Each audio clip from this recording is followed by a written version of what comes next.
Good afternoon, good morning, good evening. I hope you are all having a wonderful day. And if you're watching this video, you've likely clicked on because you don't have a lot of followers. Maybe you don't have a lot of engagement, but you know deep down you're really, really, really good at what you do. And you're possibly tired of seeing people who are good at marketing, but not necessarily as good at what they do as you getting the clients. You maybe feel they're cheating on LinkedIn by using engagement, or even if they're not cheating, you feel frustrated because they've had a head start in terms of the number of years or months they've been at it to grow the follower count. But don't worry, because in this video I'm going to show you exactly what to do in 3 super concise points, so that even if you have a tiny amount of followers, like even if you've just started, you can get leads and do it quickly if you do what I say. And I'm going to do this based on personal experience. So with that said, let's jump into number 1. And by the way, do you like the new camera? I haven't quite got the colors dialed in, but this is my new office, and those of you old school knew that we were actually in here like 3 years ago. We're back in. So number 1, what is number 1? And I learned this the hard way because I've been doing this for 7 years, but for the first 4 or 5 years I made a huge mistake. And the mistake was this. I said to myself, and I thought to myself, I said, well, look, I sell a serious surface. We're not the cheapest. I'm really good at what I do. So I want to make sure that my content only speaks to the right people. That was where I was. If we imagine this as a continuum, that's what I thought. And I saw all these people, and there's tons of them in the feed. We all know who they are. I looked at their stuff where they're just talking about random stuff. And I said, I don't want to be at this end of the continuum, because if I just talk about random stuff, I'm going to attract broke people. I'm going to attract people that never in a million years will buy from me. And I found out through testing that both of these approaches are not going to be optimal for you if you want to grow your business.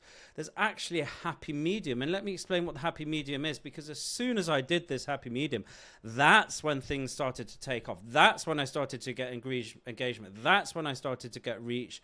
That's when I started getting invited to stuff. And that's when I started making a lot more money. And it's this, there's a crucial nuance to this. You don't want to speak just about your product, and you don't want to speak just to the people that you think will buy from you. And equally, you don't want to just do random stuff for entertainment, you know, like vlogging and talking about, like, every time you go in a shop, hey, I'm in a shop, I'm buying this. Hey, I'm having breakfast, I'm doing this. That's tiresome. What you want to do instead is you want to do what I call a top of funnel content, but with a V in front of it, a V for value-based top of funnel content. And this has really worked for me, and it will work for you. And you might be thinking, Mama, what's value-based top of funnel content?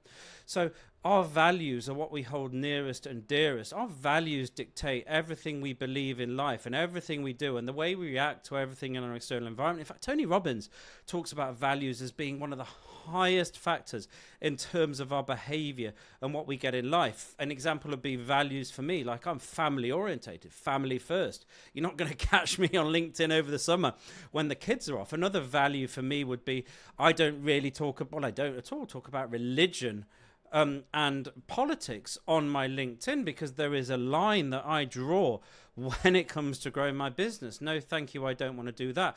Another value system might be that I believe in giving it real, and I believe making people aware of what's involved in growing a business rather than just telling them that it's going to be easy. That's a great value system, and I believe in that. So all my top of funnel content, when I speak about stuff that's not related to what I do, I make sure it's speaking about something related to my value systems, because you can do top of funnel content and you can talk about a whole host of stuff that's not related to what you do. And I encourage you to play the game, but I also encourage you to think about how you can communicate what you believe in, because when you communicate what you believe in, not everybody's going to be perfect for buying in your product and service, but you're going to fill the funnel so that more people see the next type of content, which is middle of funnel. We'll get to that. So think about your top of funnel content, value-based system. Loads of stuff's going to come in. They're not all going to be perfect. There's going to be way more if you're speaking to just what you do. Then once you've earned the right for people to go, hey, yeah, I like this person. This person really is my vibe. My vibe is, your vibe is your tribe, right? I resonate with the way he does life. I resonate with the way he does his every day. I resonate with and I like and I trust this person. Then, once you've earned that right to be liked and to be trusted, that's where your mid-funnel content can come in. What's mid-funnel content, Mark? All this marketing jargon. Mid-funnel content would be talking about what you do, but with a twist. There's always a twist. And this is what I've done, right? So a lot of people think I'm a LinkedIn coach. But really, if you were to watch my LinkedIn mid-funnel content, it's just like this. The hook is LinkedIn. The thing that gets people's attention is LinkedIn. But when you actually click in, I'm not just talking about LinkedIn. I go into all sorts of topics around entrepreneurship, mindset, emails, strategy, presenting, video work. So that the message here is, don't restrict yourself to talking about a platform when you do the actual content, but find that hook. Find that thing that attracts your ideal clients. And that topic happens to be, for me, LinkedIn. Whenever I put LinkedIn in the headline, we do well. And we have a huge LinkedIn dedicated YouTube channel. But when you click in the videos, we're not just talking about LinkedIn. So don't restrict your mid-funnel content to just one topic. Find the hook, and then once people are watching, then you can expand from there and talk about a whole host of business related stuff or stuff related to what you do. Don't feel you have to just talk about one thing. Third, get to bottom of funnel content, and this is something so many people miss. And if you miss this, it's going to lead to not closing as many sales. It's going to lead to confused prospects. It's going to lead to people going, well, actually, I like what you do, but I'm already doing this, so I'm going to kind of give it a miss right now. And it comes down to this. If you're watching this, you're probably selling services, professional services of some type, executive coaching, intellectual property-based activities. And so if you sell that, which is intangible by its very nature, how do you communicate what you do in a way that helps you stand out from the competition, in a way that helps you stand out and people go, yeah, Mark knows his thing, Joe knows his thing, Juliet knows his thing. I really like the way he thinks or she thinks about this. And it comes from just having 4 steps. Boil your intellectual property down into some type of diagram. Now, I personally like flowcharts. It could be a Venn diagram where you have 3 circles overlapping. It could be a pyramid. I like those too. I do those too. So here's your base layer. You've got to have present, so on and so forth. But whatever you do, think about the best way to represent your intellectual property. I would start with one of those things. 4 steps, Venn diagram, or a kind of pyramid up. And conceptualize it and talk this through bottom of funnel. You can also talk through this mid funnel. There's no rules here, but talk about this bottom of funnel. What do I mean bottom of funnel? So when somebody books a call with you, or when somebody goes to a page, if you're selling that way, make sure you're pre-framing. What does pre-framing mean, Mark? You're getting people thinking. You're getting the cogs turning in a way that allows them to think about your mechanism, your intellectual property.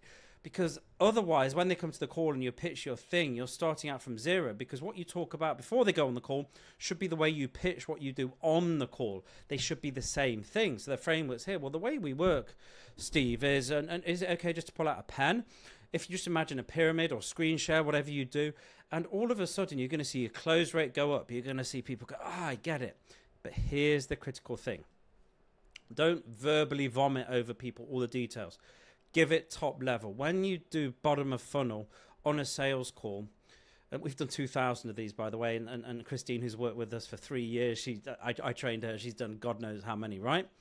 I always say to her, I say, don't give people too much stuff. So the first thing we're going to do is, you said you need this, so we'll work on this so that you get to this point. Then the second thing, you said you need this, so we'll work on this so that you get to the next point. And each of them will be talking through the different layers or Venn diagram or parts of the framework. Then you give opportunity to people to ask you the questions about the information they need filling in. So as opposed to talking yourself out of the sale by giving everything, anchor it to a framework so they've got bits and pieces to hang the theory off, and let them fill in the details by asking you the questions. If you do these 3 things and focus on these 3 things every single day, focus them on them religiously, you might say, yeah, pun intended, because I know I said I don't talk about religion, focus on them religiously, then I can promise you, even with very few followers, even if you're not really growing, you will grow, you will get sales, and you will have people on the sales that go, yes, I want to work with you. So I hope that's useful. This is a series of videos we're going to be doing from this office, by the way. I'm working from here a lot more. I know the lighting's not perfect, but nothing needs to be perfect, right? Have a wonderful day. I hope that's been useful.